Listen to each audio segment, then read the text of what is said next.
쿠마 아도나이 베야푸츠 오예베카 베야누스 메사네카 미파네카. 여호와여 일어나사 주의 대적들을 흩으시고 주를 미워하는 자가 주 앞에서 도망하게 하소서.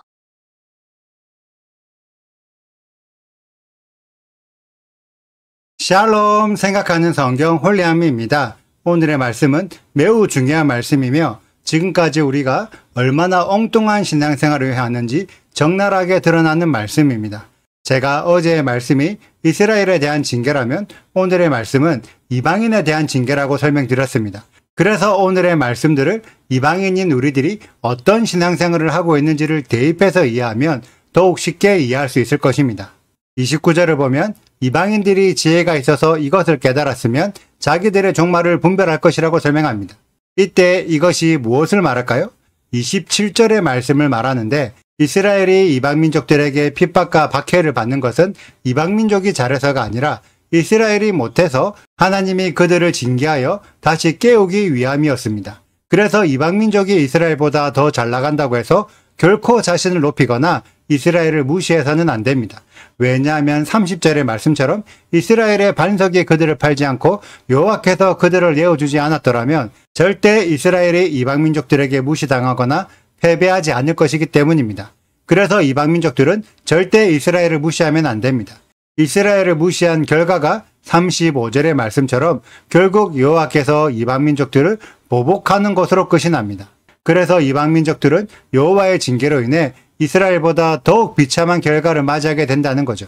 지금까지의 역사적 사례들을 보면 이스라엘은 몇 번이나 멸망당하고 유대인들이 열방으로 터졌지만 열방에서도 이스라엘의 정체성을 유지하여 결국 다시 이스라엘이라는 국가를 재건하여 회복되었고 흩어진 유대인들은 다시 이스라엘 땅으로 되돌아왔습니다.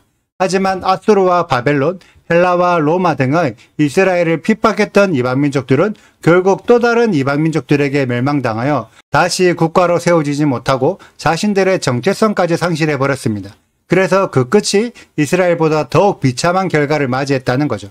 이 패턴이 마지막에 또다시 반복되어 수많은 이방민족들이 이스라엘을 핍박하지만 이방민족들은 여호와의 심판으로 결국 무너지고 다시 회복되지 않지만 이스라엘은 재림 메시아로 인해 다시 세워지고 더 강력한 메시아 왕국으로 거듭나게 됩니다.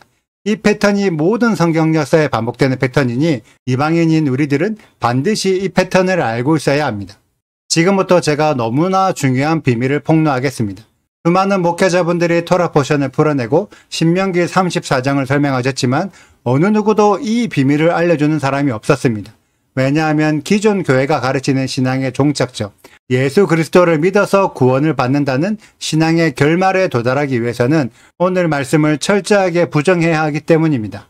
하지만 오늘 말씀을 제대로 이해하신다면 지금까지 우리가 해온 교회의 신앙생활이 정말로 엉뚱한 신앙이었다는 것을 인정하게 되실 것입니다. 30절을 보면 이스라엘의 반석이 그들을 팔지 않고 여호와께서 그들을 내어주지 않았더라면 이라고 표현되어 있어서 마치 반석을 인격체처럼 사용하고 있습니다. 제가 앞선 영상에서 반석의 비밀을 아는 것이 너무 중요하다고 말씀드렸는데 대다수 신앙인들은 4절에 그는 반석이시니 라는 표현을 여호와 하나님이라고 생각합니다. 그래서 그 이후로 기록된 모든 반석들을 당연히 여호와라고 해석하고 있죠. 이것은 유대인들도 마찬가지입니다.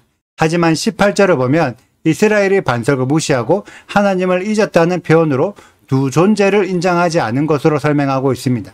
제가 모세의 노래를 모세계시록이라고 부르는 이유는 이 노래가 미래의 후손들에게 적용되는 노래이고 새 예루살렘 전까지 계속 반복되는 노래이다 보니 당연히 모세는 새 예루살렘 전까지의 모든 일들을 이 노래 안에 다 함축시켜 놓았습니다.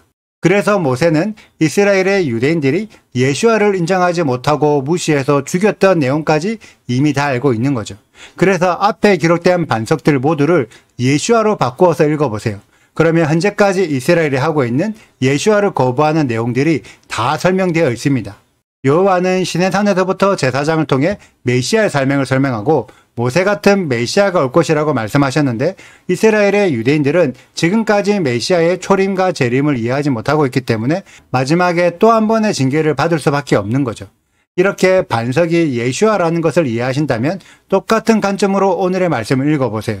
31절에 이방인들의 반석이 이스라엘의 반석과 같지 않다고 기록되어 있습니다.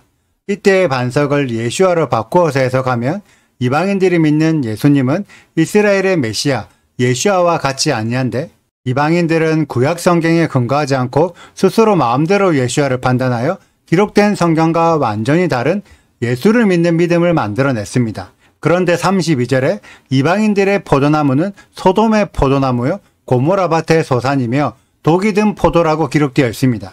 이 말은 예수를 믿는 믿음은 겉보이기엔 신실하고 사랑이 많은 것처럼 보이지만 그 속의 실제의 삶은 여호와의 말씀에 순종하지 않아 율법을 거부하기 때문에 탐스럽지만 먹을 수 없는 포도, 생명력이 없는 열매라는 의미입니다. 그래서 이방인들이 아무리 예수님을 열심히 믿어도 율법을 지키지 않는 빈껍데기의 믿음이기 때문에 결국 믿음의 결과는 죽음밖에 없습니다. 이것을 표현한 내용이 33절인데 율법을 거부하는 예수님을 믿는 이방인들의 믿음을 모으고 모아서 포도주처럼 엑기스로 만들면 교회를 다니고 있는 다른 사람들을 죽음으로 몰고 가는 뱀의 독, 독사의 맹독이 됩니다. 이것이 모세를 통해 여호와께서 정의하신 예수를 믿는 이방인들의 믿음이며 예수의 가르침을 전하는 교회에 대한 평가입니다. 너무 아찔하지 않나요? 그래서 지금까지 많은 신앙인들이 엉뚱한 신앙생활을 해왔다는 것입니다. 그런데 문제는 이방인들이 지혜가 없고 분별하지 못해서 율법이 없는 자신들의 믿음을 제대로 판단하지도 못한 채 34절에 기록된 것처럼 하나님의 성전으로 잘못된 믿음을 가지고 와서 하나님 앞에 쌓아놓기만 한다는 거죠. 하나님의 예물은 제사를 드리기 위한 예물인데 이방인들이 하고 있는 예수님을 믿는 믿음은 성전 제사를 인정하지 않기 때문에 제사를 드리지 않고 쌓아만 놓는 거죠. 그래서 하나님은 기록된 성경과 다른 믿음을 가진 이방 민족들을 실족할 때까지 기다렸다가 보복하시는 것입니다. 이방인들에게 큰 환란이 오는데 그때가 언제냐면 36절의 말씀처럼 이스라엘이 이방 민족들에게 짓밟혀 무력해질 때인데 마지막에 있을 그때가 적그리스도가 통치하는 7년 대환란의 끝무렵입니다. 그때 여호와께서 이방인들에게 말씀하시길 이방인들이 섬기던 이방신들과 이방인들이 믿던 예수님이 어디 있느냐? 이 환란에서 너희를 구원하게 해보아라. 라고 조롱하더라도 아무도 그들을 구해줄 신들이 없습니다. 심지어 율법을 지키지 않아도 되는 예수님조차 이방인들을 돕지 못합니다. 하지만 그때 38절에 기록된 것처럼 율법을 지켜서 제사를 드리던 자들이 일어나 이방인들을 돕고 이방인들의 피난처가 됩니다. 율법을 모르는 자들에게 율법, 즉 토라가 피난처가 되는 거죠. 그래서 39절의 말씀처럼 토라를 아는 자들은 율법을 안 지키는 예수님을 믿는 것이 아니라 율법에 순종하신 예시아와 그 율법을 주신 여호와 하나님을 회복하여 믿게 됩니다. 그래서 진짜 믿음의 대상은 예시아가 아니라 율법을 주신 여호와 하나님이라는 것을 깨닫게 되는 거죠. 결국 진짜 구원자는 우리를 살리기도 하시고 죽이기도 하시는 여호와 하나님이십니다. 이 믿음이 여호와 하나님이 이방인들에게 요구하시는 진짜 믿음이며 모세의 노래를 깨닫는 자들만이 예수님이 아니라 예수아를 믿고 진짜 여호와 하나님을 회복할 수 있는 거죠. 그리고 이 내용이 진짜 요한계시록의 흐름입니다. 지금의 수많은 교회들이 성도들에게 요한계시록을 가르쳐주지 않으며 요한계시록을 설명하더라도 예수님만 믿으면 구원받는 걸로 마무리 지어버립니다.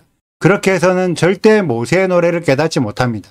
여러분들이 모세의 노래를 제대로 이해하신다면 지금 우리가 가져야 할 믿음은 율법에 순종하신 예수아를 믿는 믿음이고 예수아를 통해 여호와 하나님을 회복하는 것입니다. 이 말씀이 인정되는 우리 홀리아미 가족들이 되시길 축복합니다. 이 말씀이 인정되지 않으면 내일의 말씀이 우리들에게 찾아올 것입니다. 성경에 기록된 말씀 그대로를 두렵고 떨림으로 인정하며 받아들이는 우리들 모두가 되시길 소망합니다. 오늘의 영상은 여기까지입니다. 오늘의 말씀 읽으시고 질문 있으시다면 언제든지 댓글로 남겨주세요. 오늘도 감사합니다. 샬롬! 만일 그들이 지혜가 있어 이것을 깨달았으면 자기들의 종말을 분별하였으리라. 그들의 반석이 그들을 팔지 아니하였고 여호와께서 그들을 내주지 아니하셨더라면 어찌 하나가 천을 쫓으며 둘이 만을 도망하게 하였으리요.